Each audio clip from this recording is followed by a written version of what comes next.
good time. We're not going to be recording. I need to every time everything is always recorded anyway. I understand, but I would have my better time for the public appearance. Okay. Neirin Shvat and Muhammad. Helen bat Shamsi. Amen. Okay, so tomorrow night is Rosh Chodesh Nisan. So we are entering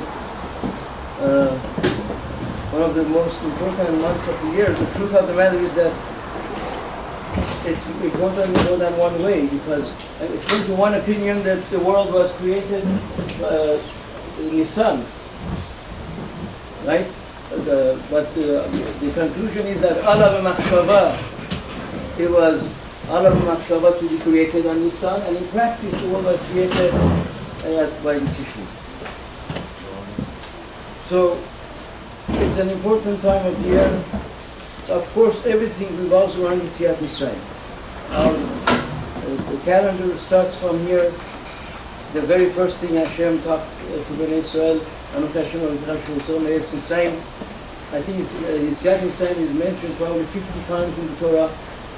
Almost every mitzvah bounces back to Yetziat Mitzrayim. As strange as it sounds, even Rosh Hashanah, in the text of the Tefillah, you mention Yetziat Mitzrayim. Zecher Yetziat Mitzrayim. Even though it has its own characteristic, nothing to do with Yetziat Mitzrayim. So what happened exactly? Just one dimension of it. What happened in Yetziat Mitzrayim exactly? So one of my favorite explanations comes from the Keli Yakar. The Keli Yakar says that, I'll tell you first the end of the story and then the detail. Basically, what the Keli Yakar says, and later repeated by Rav Shwab, is that there were two things that happened. One is leaving the land of Egypt, the place that's called land of Egypt, and one is leaving the culture and the evolution that we became Egyptians, so to speak, after 210 years. Now, going back to the old saying, you could take, let's say, a Persian out of Iran, but you can't take the Iranianness out of the Persian. Same concept. In other words, and it's very meduyak in the words of the pasuk. In the beginning, when Hashem tells Moshe, "I'm going to send you to Mitzrayim," so over there, he says, "Vehotze et ami Yisrael mi Mitzrayim." Take my nation Israel out of Mitzrayim. That's a Me'eretz Mitzrayim. There's a very fine distinction between, if I can find this pasuk, a very fine distinction between the emphasis on Eretz Mitzrayim versus Mitzrayim itself. So let me just see if I can find this right here.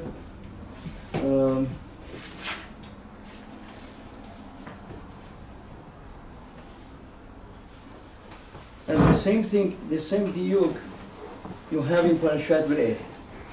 In Parashat Re'eh, when Moshe retells the episode of Yetziat Mitzrayim, so he says, you do the mitzvah of matzah and Korban Pesach, ba'erev moed tzatcha mitzrayim. In the evening, the moed tzatcha mitzrayim, the time that you went out of Mitzrayim. When did you go out of Mitzrayim? We went out of Mitzrayim at night. We went out of Mitzrayim in the morning. As a matter of fact, Moshe told Paro, when Paro came after them and said, Kumu tzeu mitoch hami, they said, no, we are not running out in the middle of the night like thieves. We're going to wait till it's daytime, then we're going to leave. So the Gemara actually asked the question, did they go out in the evening or did they go out in the morning? So the Gemara says, Geula mi urta nami have. The beginning of the Geula was from the evening, but it didn't complete until the morning. But Rav Shwab is medayek the same book that the Keli Yakar says. In the evening it says Moed Tzatcha mi Mitzrayim. To go out of Mitzrayim, meaning to abandon the Mitzriness, so to speak, whatever we became, like Moshe Rabbeinu says, that you came out of Mitzrayim, like Chazal say, like a calf that comes out of the womb of the mother. Of course, the calf has all the characteristics as of the cow. When it nourished from its body, it's one. It became actually one. Chachamim give the example of us being in Egypt for 210 years, as if we actually were like a fetus in the womb of Mitzrayim. We became really a baby of Mitzrayim. We were born out of Mitzrayim. So that had to be somehow expounded and taken out of us. So how did that happen? The moment it's Vayelchu Vayasu, when they accepted to do Korban Pesach, when they went and they took on the 10th the Mishchu Kulachem Selabayit, even though that was committing suicide, right? They said in the very beginning, how could we do that? How could we kill their gods and they would not kill us, they would not stone us? So obviously the Jews had to show that they are willing to take a risk, even to be killed by the Egyptians, just because they are going to now accept Hashem's mitzvot, which was Dam Pesach, Dam Milah. They hadn't done Milah. Chachamim said B'damayich means Dam Pesach and Dam Milah, and then the mitzvah Idi Matzah. So in the evening, once they accepted the mitzvot, they were already out of Egypt and started being an Egyptian. That Egyptianness, if there's such a word, that went out of them. That was neutralized.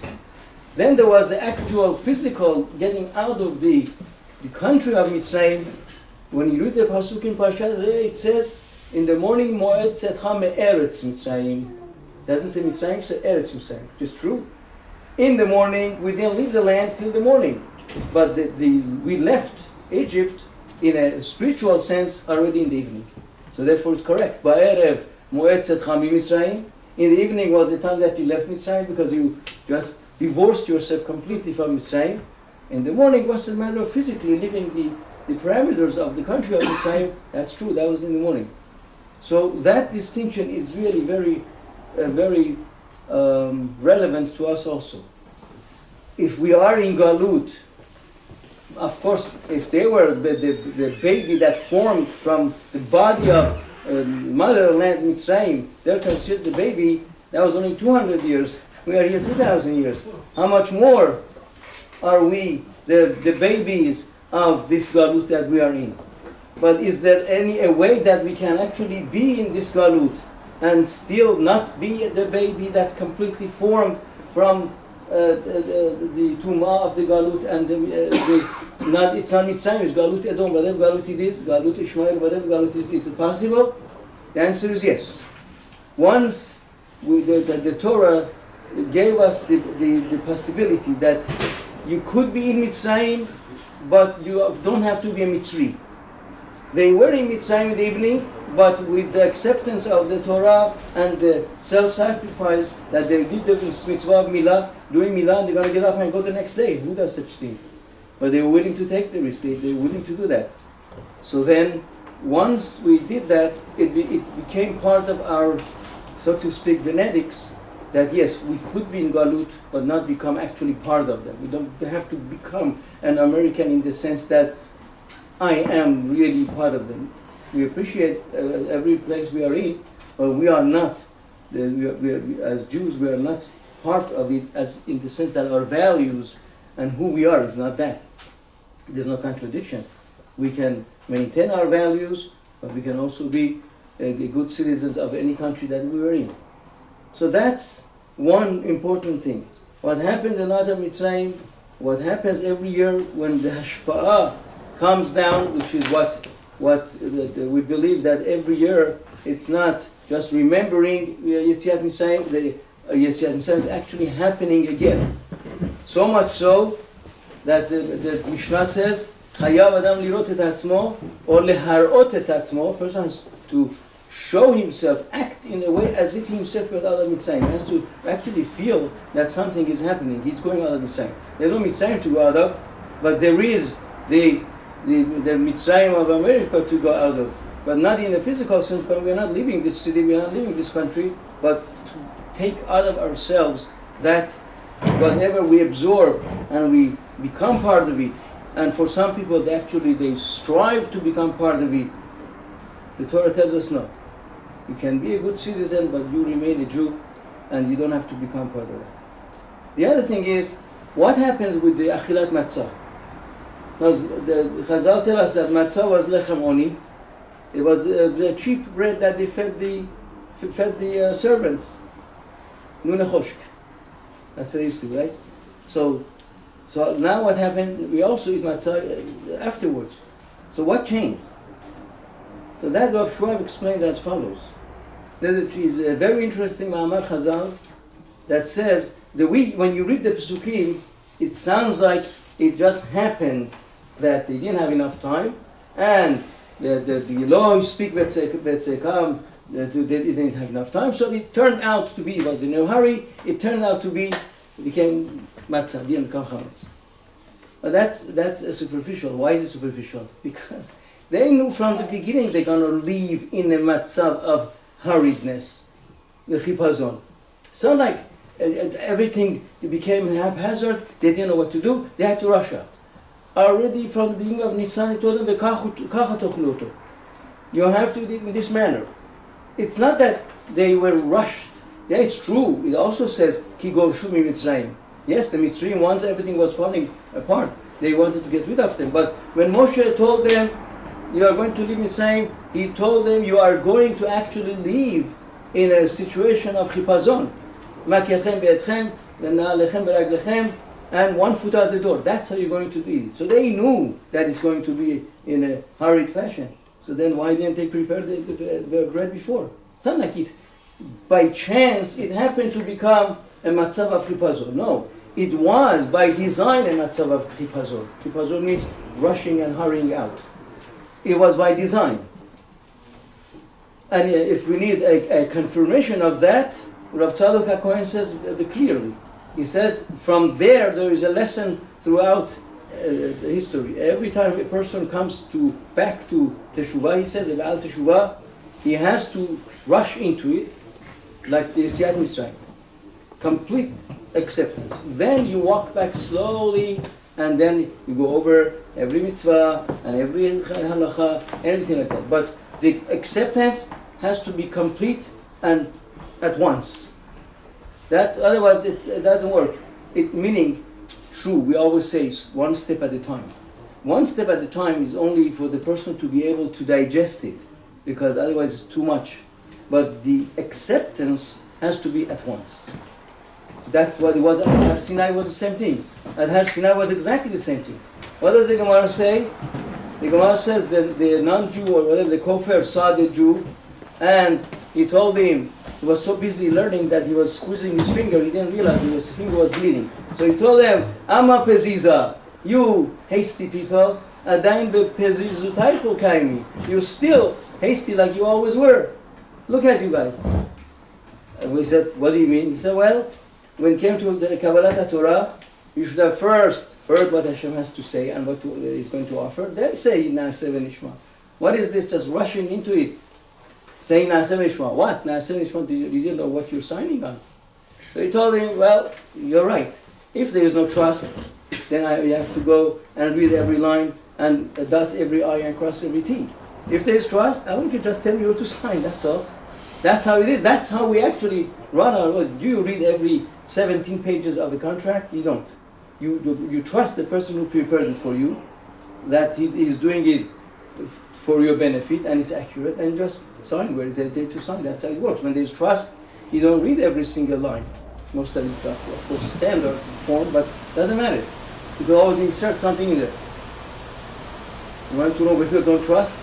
Recently I had to do a get, and they had an agreement, and even though it was in PDF form, they had said only if I print the copies, they'll sign on it. Each one didn't trust the other one to print it out, because maybe in the process they're going to insert something else into the contract, and then they're going to sign on it. So only if I print 4 copies of it, and it's in my possession, and they're going to sign it, and you're going to look at it again. When there's no trust, all bets are off. But when there's trust, then So we, by Matan Torah was the same thing. It was Na'aseh v'nishma because we trusted Hashem. Tumat Yesharim Tanchem. The Temimut. That apparent simplicity of people, that's really what ends up guiding them to the right place. Those who want to be too complicated and too sophisticated, at the end of the day, they end up with the short end of the stick. But they were not the Salaf Bogdim. When the Bogdim, people who are distrusting, at the end of the day, they will not have a better life. Now coming back to Isaiah Hussein. So what happened here? We knew in advance that it's going to be chipazon. We knew in advance that it's going to be rushing out. But Rav Shwab quotes in Ma'amar Chazal that Hashem davka made a nes that the bread should not become chametz. Not that ki gorshu mitzrayim and therefore it couldn't become chametz. Hashem made it that it should not become chametz. It's a midrash. He quotes a midrash. Hashem made it should not become chametz. Why? Because chametz, meaning matzah that supposedly they were feeding them in Mitzrayim, it is indeed the food of the Avadim. And the matzah that we're going to now eat for Elei Pesach is also the bread of Avadim. Nothing changed. We were Avadim in Mitzrayim, now we are Avadim of Hashem. The only thing is we used to get that matzah from the hand of Hashem, from the hand of Mitzrayim, and at that time they were our masters. Now the Havdil, the master changed. We get the same matzah, the same lechem avdut from the hand of Hashem. But the difference is, this is Hashem, He's the master of all masters, and that was just Avadim, right? That's what happened at Har Sinai. Kili b'nei Yisrael Avadim, Avadaihem v'lo Avadim la'Avadim. Why is the Torah so unhappy about somebody who sells himself into being a slave, and then you have to pierce his ear and has a reminder that he did that because Hashem said at Har Sinai, Kili b'nei Yisrael Avadim, they're my servants. Hashem is the master. I have no problem being the servant of God. He's it. But I have a problem being the servant of another human being. Why should I be subservient to another human being? So therefore, Avadayim, and therefore they'll continue to eat matzah. They'll continue to eat lechem avdut, lechem oni. But this time the lechem oni that's coming from the hands of Hashem. So good, excellent. We have no problem with that. The lechem oni that's coming from an Egyptian master, that's no good. That's lechem avdut. The lechem oni that's coming from the hands of Hashem, that's perfectly fine. You have no problem with that. So that's really what's happening. It's true that the matzah is zecher, right? Ha-lachma an yadi achalu avatana ba'adim Yisrael. This is the lechem oni that they ate in Mitzrayim. But it's just the zecher of that. But in reality, it became a matzah. It is something that Hashem did. By the way, we already had matzah at the night before we went out of Mitzrayim. That's another part of the puzzle, which is puzzling. What did they eat the night of Pesach? What did they eat the night of Pesach?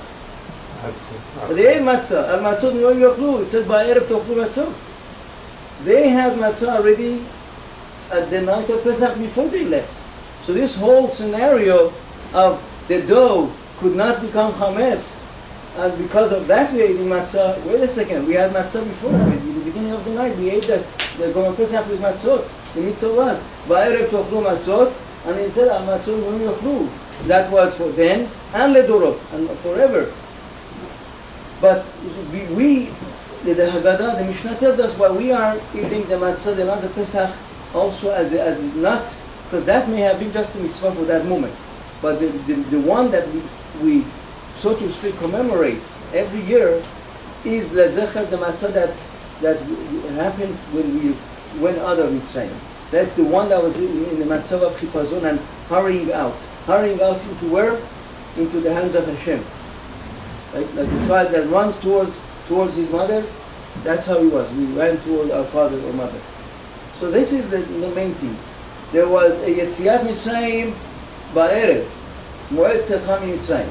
Then there was Yetziat Me'eretz Mitzrayim That was in the morning. So the lesson for us is that while we are in Galut, and it's, for some people it's such a beautiful Galut, and you have bowling alleys in your house, and you have bedrooms that roll out of the window, and whatever else people spend their money on. With one earthquake could turn it upside down in a matter of 70 seconds. But the lesson of Pesach is that you can be in Galut, but not become necessarily part of it. And the matzah is just more than something that it's just to commemorate, to say something. There's something in the matzah that because Hashem commanded us to eat this bread, all of a sudden it has all kinds of characteristics. During the year, if I eat matzah, it's nothing like eating crackers. During the year, if I take a lulav and a trog, it's meaningless. All of a sudden, on Chag of Sukkot, lulav and a trog is something special. If I blow shofar now, it's meaningless. It only means something at the time that Hashem said it means something. Every mitzvah that we do, it only gets its value and its power because of the mitzvah, because Hashem who commanded it. So therefore, the night of Pesach, when we eat the matzah, the very first thing is, why are we doing it? Because Hashem commanded so. Like the Gemara says, Lama tokim, why do we blow shofar? The Gemara says, Rahmana amatiku. Hashem says, blow shofar. He said, one of the Hasidic Rebbes asked the Baal Tokeya, what kavanah do you have when you blow the shofar? He said, I have only one kavanah. He said, what's the kavanah? He said, Rahmana amatiku. My kavanah is Hashem said, blow shofar. That's my kavanah. I'm doing it because Hashem said so. That's it. That's the ultimate kavanah. All the other dinim and mituka dinim, all that stuff, I have no idea. I don't know. I just know Rahman Amar Tiku, and that's what I'm doing. That's the main part. Rahman Amar Eid Matzah. Rahman Amar take lulav and a throw. That's the primary kavanah, because Sha'amarti and Asar Tzoni, that's what the Gemara Rashi brings. Chazal say with every mitzvah. Reach Nichoach LaHashem. Why is it Reach Nichoach LaHashem? Sha'amarti and Asar Tzoni. I said, and you did what I said. That's the ultimate satisfaction you can give to Hashem. Of course, if one knows more about the depth of the mitzvah, more so.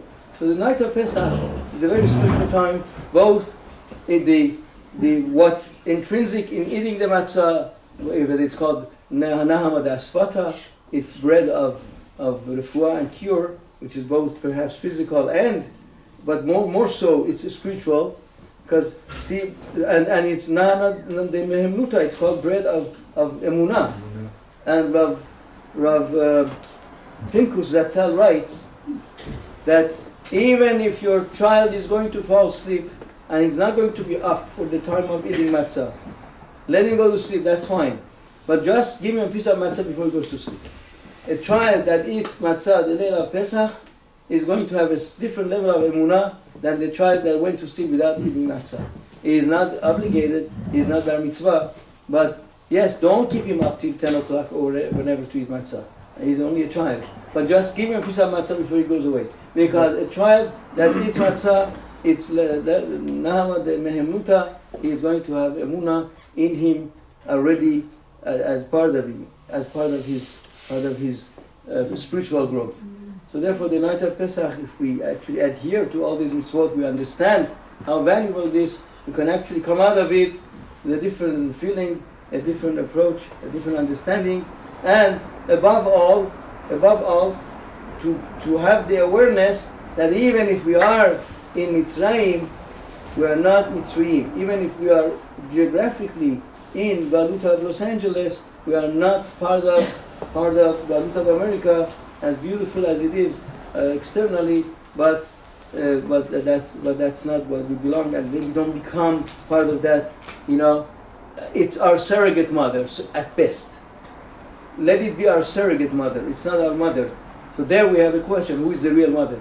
Is the surrogate the mother, or the one who gave the eggs, or the one who gave the whatever the halachic issues are? But at least we have to have the feeling that this is a temporary place where we're just surviving in.